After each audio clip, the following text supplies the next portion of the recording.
Most welcome all of the students online classes बाल Bharti senior secondary school मोटा road Weber Mainpuri. आज हम पढ़ने वाले हैं आपकी फिज़िक्स का चैप्टर जिसका नाम है साउंड या ध्वनि। तो सबसे पहले हम देखते हैं कि ध्वनि क्या होती है।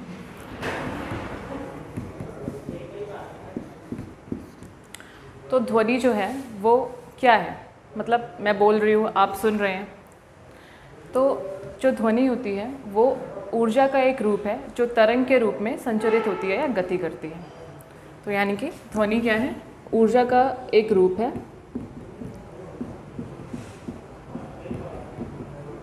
जो तरंग के रूप में संचरित होती है।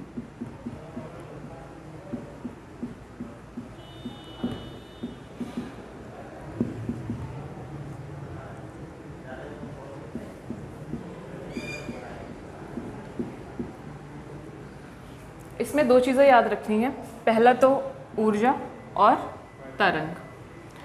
तो सबसे पहले हम ये देखेंगे कि अब ये तरंग क्या होती है। तो तरंग क्या है? तरंग, मान लो मैंने कोई एक रस्सी ली है, उसको मैंने दोनों सिरों से बांध दिया, मतलब मैंने टाइटली उसको दोनों सिरों पे बांध दिया है दीवार से दोनों साइड से, और अब मैं इसको थोड़ा सा ऊपर करके और छोड़ देती हूँ। मतलब मैं पहले इसको ऊपर खींचती हूँ और फिर छोड़ देती हूँ। तो आप देखते हैं कि इसमें एक वेव फॉर्म हो जाती है, यानी कि इसमें एक ऐसी वेव फॉर्म हो जाती है। इसी को हम क्या बोलते हैं? तरंग। यानी कि तरंग जो है वो एक विक्षोभ है। विक्षोभ का मतलब डिस्टर्बेंस।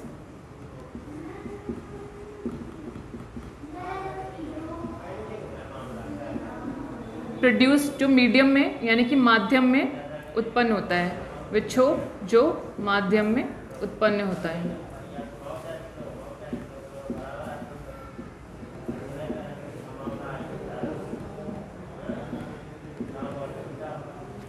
यानी कि तरंग एक डिस्टर्बेंस है जो किसी माध्यम में उत्पन्न होता है। ठीक है, अब हम देखते हैं कि तरंग कितने टाइप की होती हैं। तो मेजर लेवल पर इसको एक मिनट इसको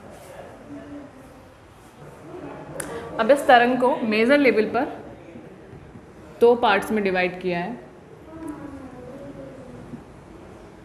सबसे पहला है यांत्रिक तरंगे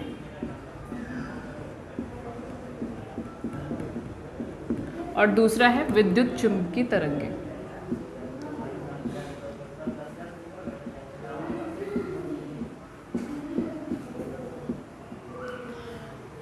जो यांत्रिक तरंगें होती हैं, इनके संचरण के लिए किसी न किसी माध्यम की आवश्यकता ज़रूर होती है। यानी कि इनके संचरण के लिए सबसे पहले माध्यम आवश्यक है।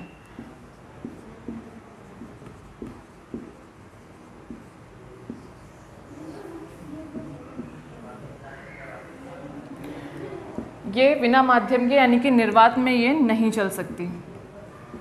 ये तरंगें निर्वात में ट्रैवल नहीं कर सकती, नहीं चल सकती।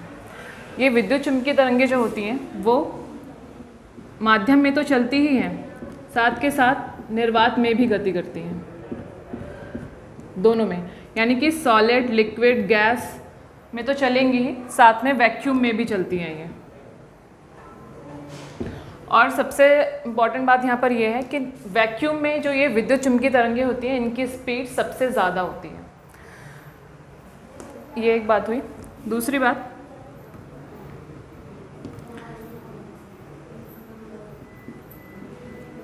जो ये यांत्रिक तरंगे हैं, जो हम ध्वनि पढ़ रहे हैं, यानी कि हम जो साउंड पढ़ रहे हैं, वो इसी में आता है। साउंड आता है इसी में। और विद्युत चुम्बकीय तरंगों में जो लाइट का जितना भी पोर्शन है, जो प्रकाश वाला पोर्शन है, वो सब कुछ विद्युत चुम्बकीय तरंगों में आता है। इनकी स्पीड क्योंकि सबसे ज़्यादा वैक्यूम में होती है, तो वैक्यूम में इनकी स्पीड होती है 3 × 10⁸ मीटर पर सेकेंड। और इनकी स्पीड, यांत्रिक तरंगों की स्पीड जो होती है, चाल जो होती है, वो इनकी तुलना में कम होती है। विद्युत चुम्बकीय तरंगों से इनकी स्पीड कम होती है और ये निर्वात में तो गति करती ही नहीं। इसमें साउंड आता है। पानी में जो तरंगे होती हैं, वाटर वेव्स, जितनी भी स्ट्रिंग या स्प्रिंग वाली जितनी भी वेव्स हैं, वो सारी इसी में आती हैं।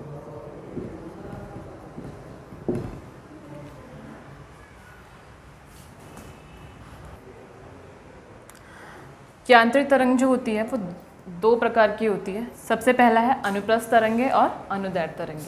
तो अनुप्रस्थ तरंगे जो होती हैं उसमें क्या होता है कि जो इसके माध्यम के जो कण होते हैं या मीडियम के जो पार्टिकल्स होते हैं वो लंबवत गति करते हैं और तरंग जो होती है वो एक सीधी दिशा में चलती है।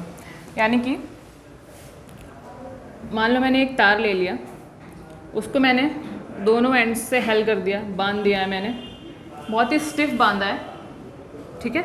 अब जब क्या होता है कि इसको जब हम तार को ऊपर पकड़ के और छोड़ देते हैं तो इसमें एक ऐसा वेव फॉर्म हो जाता है, ठीक है। तो ये वेव कैसे बना? क्योंकि इस मीडियम के जो पार्टिकल्स थे वो ऊपर और नीचे गति करने लगे और जो ये वेव है वो तो ऐसी जा ही रही है, तरंग हमारी इस दिशा में जा रही है, लेकिन पार्टिकल्स जो हैं इस मीडियम के, इस तार के जो कण हैं वो लंबवत गति कर रहे हैं, ऐसे ऐसे। तो इसमें कौन सी तरंग बन रही है? अनुप्रस्थ तरंग, ठीक है। अनुदैर्ध्य तरंग में क्या होता है? अनुदैर्ध्य तरंग में मान लो ये कोई स्प्रिंग है,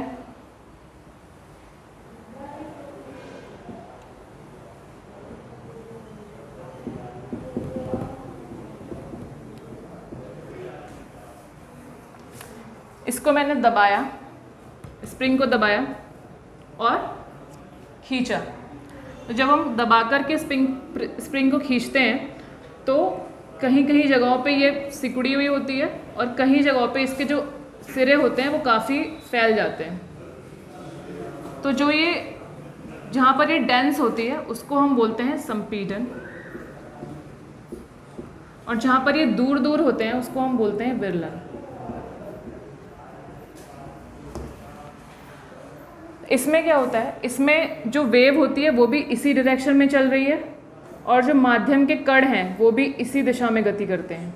यानी कि कण और तरंग की दिशा में समांतर का रिलेशन होता है, दोनों ही समांतर गति करते हैं। इसमें क्या होता है? जो ये ऊपर उठे हुए भाग होते हैं इनको हम बोलते हैं श्रृंग, और जो ये नीचे झुके हुए भाग होते हैं उनको हम बोलते हैं गर्त। इसमें श्रृंग और गर्त होते हैं और इसमें संपीड़न और विरलन होते हैं। ये तरंगे तारों में, जैसे कोई भी तार है, धागे हैं, उसमें उत्पन्न की जाती है। अनुदैर्ध्य तरंगे जो हमारा साउंड होता है यानी कि ध्वनि जो है वो अनुदैर्ध्य तरंगों में आती है।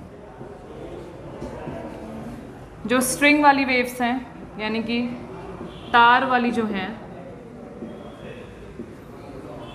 यानी कि जो तार वाली तरंगे हैं वो अनुप्रस्थ होती हैं और अनुदैर्ध्य होती हैं। जो ध्वनि तरंग होती है वो अनुदैर्ध्य तरंग है, ठीक है।